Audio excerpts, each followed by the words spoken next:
हाय traders. स्वागत है आपका traders club of India channel में। होप आप सब लोग ठीक है। तो स्टार्ट करते हैं बैंक निफ्टी का मार्केट एनालिसिस कल के लिए। कल है 19 सितंबर। कल से बैंक निफ्टी का नया वीक स्टार्ट हो रहा है। तो कल का हम सेटअप डिस्कस करते हैं और मार्केट एनालिसिस करते हैं। तो आज अगर बैंक निफ्टी की हमने मूवमेंट देखी तो आज 561 पॉइंट्स की हमें तेजी दिखाई है। अब बैंक निफ्टी आज काफी बुलिश थी। इसके दो रीजन है। यूएस में उनका फेड का मीटिंग है, ठीक है। उसमें यूएस में इंटरेस्ट रेट कम करने का 90% चांसेस है कि 0.25 पॉइंट बेसिस से कम होने वाला है। तो उसका एक पॉजिटिव इम्पैक्ट है। तो मार्केट एक काफी अच्छी खासी बुलिश हो गया। और यहाँ से तो जो आई है मूवमेंट, ये है शॉर्ट कवरिंग की। जैसे आज हमारी बैंक निफ्टी की एक्सपायरी थी, इसलिए ये शॉर्ट कवरिंग है। बाद में वापस फिर यहाँ से इसको रिजेक्शन मिला 52,300 से और अच्छी खासी गिरी मार्केट। और ये 561, ये ऊपर गई थी 800 पॉइंट, वहां से करेक्शन होकर 556 पॉइंट पे क्लोजिंग हुई है। अगर कल किसी को प्राइस एक्शन बेस्ड ट्रेड करना है तो ये एक इम्पोर्टेंट काफी जोन है, सपोर्ट जोन है ये। अगर बेरिश होना है तो इसके नीचे होना, जो 52,140 का ये नंबर है, रेंज है, इसके नीचे काफी बेरिश होना। नहीं तो अगर थोड़ा सा छोटा ट्रेड करना है तो इसके बीच में कर सकते हो। अगर ये ब्रेकआउट करता है तो इस टारगेट तक के लिए। ऊपर के लिए तो हम अभी ऑल टाइम हाई के पास है। अगर इधर ही ये अगर ये ऊपर जाके ये लेवल को ब्रेक करती है, रेजिस्टेंस को, तो ऊपर के ये सारे टारगेट मिल सकते हैं। अभी हम हमारे इंटरडे टाइम फ्रेम पे आ गए। सेटअप डिस्कस करने से पहले आपसे रिक्वेस्ट करता हूँ, अगर आप चैनल पे नए हो तो प्लीज चैनल को सब्सक्राइब करना और बेल आइकन को हिट करना, जिससे मेरी सारी वीडियोस की नोटिफिकेशन आपको समय पे मिलते रहे। और वीडियो को पूरा देखना, बीच में स्किप मत करना। हाफ इन्फॉर्मेशन लेके जाके ट्रेड करोगे तो आपको नुकसान हो सकता है। वैसे ये कोई टिप या कोई एडवाइजरी कॉल नहीं है, ना ही हम सेबी रजिस्टर्ड है। ये एजुकेशन पर्पज के लिए वीडियो है, तो इसको एजुकेशन पर्पज के हिसाब से देखना। अगर ये सेटअप पसंद आता है तो आपको इसको पहले बैक टेस्ट करना है एटलीस्ट 300 ट्रेड, उसके बाद आपके ट्रेडिंग वेयर में इसको यूज करने लेना। ये 15 मिनट टाइम फ्रेम लग गया है अभी सेटअप। अभी इसमें चेंजेस करूंगा तो ये सारा हिल जाएगा। फिलहाल आप 5 मिनट टाइम फ्रेम पे करना। तो गाइज ये कल का हमारा न्यूट्रल पॉइंट है और नॉन ट्रेडिंग जोन है। ये असेंडिंग वाइड रेंज आया है, तो मोस्ट प्रोबेबली जब वाइड रेंज होता है तो हमें एक साइडवेज मार्केट देखने मिल सकता है। तो ये जो रेंज है पूरी नॉन ट्रेडिंग जोन की, यहाँ पे मैंने मेंशन किया। आप वीडियो को पॉज करके रेंज आपके चार्ट पे बना के लेना। डिस्कस करते हैं रेजिस्टेंस लेवल।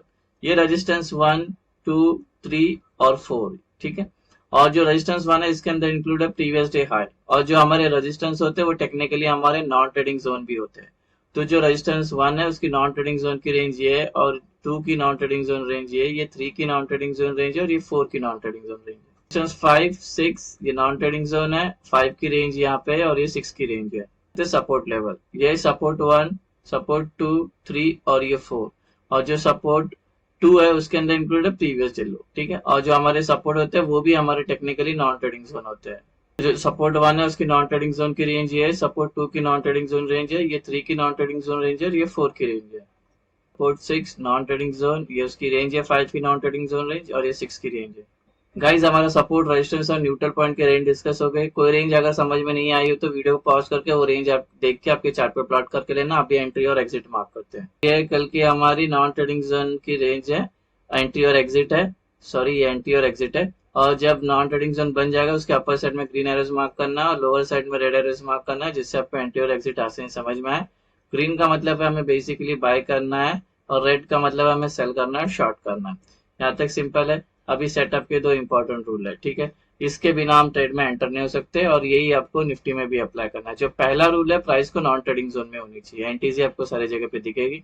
दूसरा जो रूल है, प्राइस नॉन ट्रेडिंग जोन में आ गई तो उसके अंदर उसको सस्टेन करनी चाहिए 15 मिनट, या 15 मिनट के ऊपर कितने घंटे भी, ठीक है। 15 मिनट। तो ये दो रूल काफी इंपॉर्टेंट है, इसके बिना हम ट्रेड में एंटर नहीं कर सकते।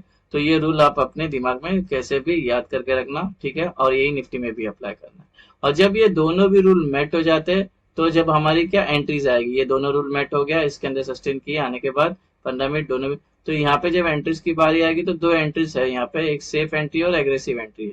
तो ये जो सेफ और एग्रेसिव एंट्री, इसके बारे में आगे डिस्कस करते हैं। अभी फिलहाल के लिए फ्लैट ओपन डिस्कस करते हैं। अगर मार्केट यहीं पे ओपन होती है, अगर जहाँ पे क्लोज हो गई है आज, तो ये नॉन ट्रेडिंग जोन में ये टेक्निकली जो R1 हमारा मेट हो जाता है, और इसी के अंदर ये सस्टेन करती है मोर देन 15 मिनट, तो R2 भी मेट हो जाता है। फिर ये जिस साइड का ब्रेकआउट करते हैं उस साइड का हमारा ट्रेड बन सकता है। डिस्कस करते हैं गैप अप। प्राइस यहाँ पर क्लोज होगी, कल अगर गैप अप यहाँ पे ओपन होती तो टेक्निकली नॉन ट्रेडिंग जोन में ओपन हो जाएगी, जो हमारा R1 है, रूल नंबर 1। इसी के अंदर सस्टेन करती है मोर देन 15 मिनट, तो रूल नंबर 2 भी मेट होती है। फिर जिस साइड का ब्रेकआउट करती है उस साइड का हमारा ट्रेड बन सकता है।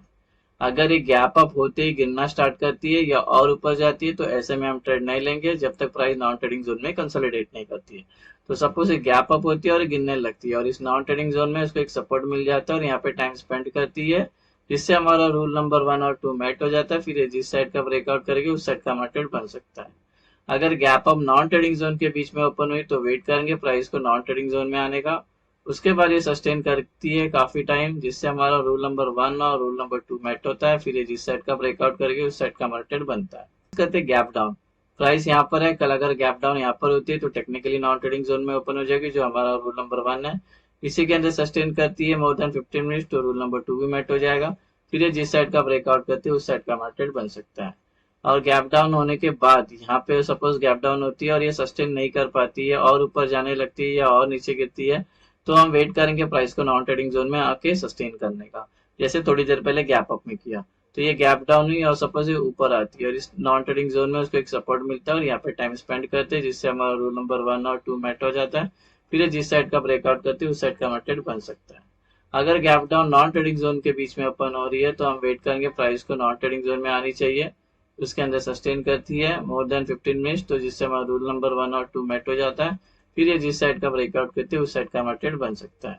टारगेट की बात करें तो एग्जांपल के लिए मैं समझा देता हूँ, अगर ये हम इसके अंदर आए, दोनों भी रूल मैट हो गए, ब्रेकआउट आया, ये वाला ऊपर का ट्रेड लिया, टारगेट क्या होगा 1 2 ये 3। अगर ये वाला ऊपर का ट्रेड लिया तो इसके ऊपर के लेवल होंगे टारगेट, अगर ये वाला ट्रेड लिया तो इसके ऊपर के लेवल होंगे टारगेट। सेम वे अगर यहाँ पे दोनों भी रूल मैट हो गया और नीचे ब्रेकडाउन किया तो ऑफकोर्स नीचे का ट्रेड लेंगे, तो ये 3 लेवल होंगे टारगेट। अगर ये वाला नीचे का ट्रेड ले रहे तो ये 2 लेवल होंगे टारगेट, अगर ये वाला ले रहे तो इसके नीचे के लेवल होंगे। तो ये सारे टारगेट आपको ऐसे लेने और सेम आपको निफ्टी में भी अप्लाई करना है ये, ठीक है। गाइस अभी ओआई का डेटा डिस्कस करते हैं और ओआई का सपोर्ट और रेजिस्टेंस मार्क करते हैं। जैसे कि आज एक्सपायरी थी तो सारे कॉन्ट्रैक्ट एग्जिट हो चुके हैं, तो कल 1-2 घंटे में नया ओपन इंटरेस्ट बिल्डअप होगा तो उससे एक व्यू बना सकते हैं। लेकिन फिलहाल के लिए जिस स्ट्राइक प्राइस पे सबसे ज्यादा कॉल राइटर्स और पुट राइटर प्रेजेंट है उसका मैंने सपोर्ट और रेजिस्टेंस ले लिया, तो उस पर हम डिस्कस करते हैं। तो अगर ये अप ट्रेंड में चल रही है तो कल हमें एक रेजिस्टेंस फेस करने मिलेगा ओपन इंटरेस्ट का, जो आ रहा है 53,300 53,300। इसको लग के प्राइस नीचे आ सकती है, ट्रेंड चेंज हो सकता है, बिकॉज जो सीई के पुट राइटर्स है, सीई के ओपन इंटरेस्ट है वो सबसे ज्यादा यहाँ पर प्रेजेंट है, यहाँ पे सेलर बैठे हुए हैं, ठीक है। तो इसको लग के प्राइस नीचे आ सकती है, ट्रेंड चेंज हो सकता है। तो अगर आप इस ट्रेड में एंटर कर रहे हो तो यहाँ तक अपना जल्दी टारगेट बुक करना, या तो प्योर करना है तो सेफ एंट्री करना, ठीक है। ये सेफ एंट्री के मैं आगे बताता हूँ कैसे एंट्री की जाती है। अगर हम कल डाउन ट्रेंड में चल रहे हैं तो नीचे एक ओपन इंटरेस्ट का सपोर्ट फेस करने मिलेगा, वो है 52,000। ये काफी इंपॉर्टेंट सपोर्ट है, इस पे मार्केट काफी दिन 4-5 दिन सस्टेन की है। अगर हिस्टोरिकल देखे तो इसको ब्रेक करना काफी मुश्किल हो जाएगी, तो इसको ब्रेक करके टच करके ऊपर आ सकती है मार्केट, बिकॉज जो पुट राइटर्स है यहाँ पे अपने बिल्डअप सबसे ज्यादा बना के रखे स्ट्राइक प्राइस पे, यहाँ पर बायर्स एक्टिवेट हो जाएंगे, ठीक है। तो इसको लग के प्राइस ऊपर जा सकती है। तो जब भी हमारे यहाँ पे दोनों भी रूल मैट होते हैं R1 R2 और ब्रेकआउट आता है तो जल्दी से घुसना मत, सेफ एंट्रीज के लिए जाना, बिकॉज यहाँ पे तो तुरंत सपोर्ट है, तो ये घूम के आपका एसएल काट सकती है। निफ्टी की पुट कॉल रेशियो की बात करें तो 1.1 चली गई है, जो इंडिकेट करता है बुलिशनेस को। तो इंट्राडे में अच्छी खासी बुलिश चल रही है मार्केट। सेफ एंट्री डिस्कस करता हूँ कैसे किया जाता है। एज्यूम करते हैं कि प्राइस अभी इधर के लिए ये ब्रेकआउट आया, दोनों भी R1 और R2 लेवल मेट हो गए, दोनों भी रूल ब्रेकआउट आया, तो ब्रेकआउट वाली कैंडल छोड़ के नेक्स्ट जो 3 कैंडल बनेगी वो तीनों भी ग्रीन बननी चाहिए, साइज कोई भी चलेगा। उसके बाद जब एंट्री होगा तो सेफ बुलिश एंट्री होगी। सेम वे अगर नीचे की कैंडल ब्रेक डाउन आती है तो ब्रेक डाउन वाली कैंडल छोड़ के नेक्स्ट जो 3 कैंडल बनेगी तीनों भी रेड चाहिए, साइज कोई भी चलेगा। उसके बाद जब एंटर करते हैं तो ये सेफ बेरिश एंट्री होगी। अभी एग्रेसिव एंट्री कैसे ली जाती है एग्जांपल की बता रहा हूँ। एग्जांपल के लिए लेते हैं कि एज्यूम करते हैं कि प्राइस इसके अंदर है, ये ब्रेकआउट आया, तो ब्रेकआउट वाली कैंडल छोड़ देना। नेक्स्ट जो कैंडल बनेगी वो बननी चाहिए ग्रीन, साइज कोई भी चलेगा। बस थोड़ा सा ध्यान में रखना है कि नॉन ट्रेडिंग जोन को टच नहीं होना चाहिए कैंडल, उसका विक भी टच नहीं होना चाहिए। जब एंटर करेंगे तो ये बुलिश एग्रेसिव एंट्री होगी। सेम वे अगर ये ब्रेक डाउन नीचे का होता है तो एक कैंडल बननी चाहिए, रेड बननी चाहिए, साइज कोई भी चलेगी। नॉन ट्रेडिंग जोन को टच नहीं होना चाहिए, उसका विक भी टच नहीं होना चाहिए नॉन ट्रेडिंग जोन को। उसके बाद जब एंट्री करे तो ये बेरिश एग्रेसिव एंट्री होगी। सो गाइज ये बन गया हमारा कल का बैंक निफ्टी का इंटरडे सेटअप। होप आपको ये सेटअप पसंद आया तो वीडियो को लाइक शेयर सब्सक्राइब करना। Thank you so much.